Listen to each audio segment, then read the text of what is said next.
شروع اللہ کے نام سے جو بڑا مہربان نہایت رحم کرنے والا ہے۔ جب بادشاہ تنہا ہوتا تھا تو اپنی جوان بیٹی کے لیے وہ ایک خوبصورت نوجوان کے بارے میں سوچتا تھا کہ ان کے ساتھ اپنی بیٹی کی شادی کر لے۔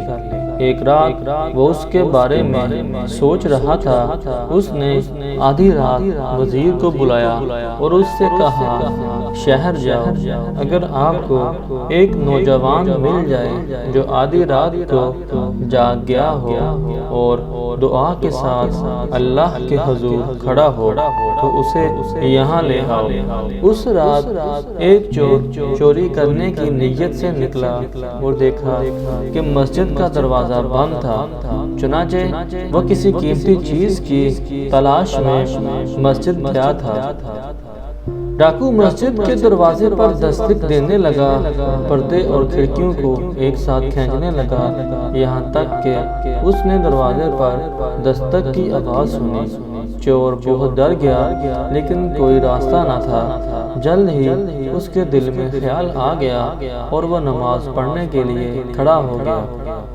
اتنے میں وزیر اپنے سپاہیوں کے ساتھ مسجد میں داخل ہو گیا اور دیکھا کہ ایک شخص رات کے اندھیرے میں اللہ کے حضور کھڑا ہے۔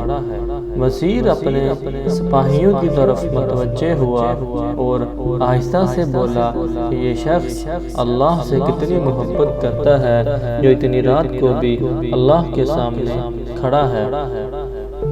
چور بہت ڈرا ہوا تھا، جیسے ہی اس کی رکعتیں پوری ہوتی وہ دوبارہ نیت کر لیتا۔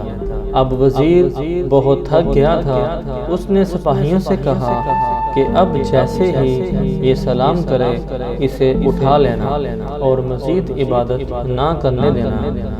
جیسے ہی اس نوجوان نے سلام پھیرا، سپاہیوں نے اسے اٹھا لیا۔ چور بہت گھبرا گیا۔ سپاہیوں نے آدھی رات کو چور کو بادشاہ کے سامنے پیش کیا۔ وزیر نے بادشاہ کو اس نوجوان کی عبادت کے بارے میں بتایا کہ کس طرح آدھی رات کو یہ عبادت کر رہا تھا۔ بادشاہ نے چور کو گلے لگا لیا اور ہنستے ہوئے کہنے لگا، ہو سکتا ہے کہ آپ وہی ہوں جس کے بارے میں عرصہ دراز سے سوچ رہا تھا۔ شاید آپ میرے خوابوں کی ترجمانی کر رہے ہو۔ میں تم جیسے ایماندار اور نیک شخص کی تلاش میں تھا کہ جو میری بیٹی سے شادی کرے اور میرے مرنے کے بعد اس تخت کو سنبھالے۔ چور بے ساختہ وہاں کھڑا رہا، اسے اپنے کانوں پہ یقین نہیں آ رہا تھا۔ وہ چپ چاپ وہاں کھڑا سر ہلائی جا رہا تھا۔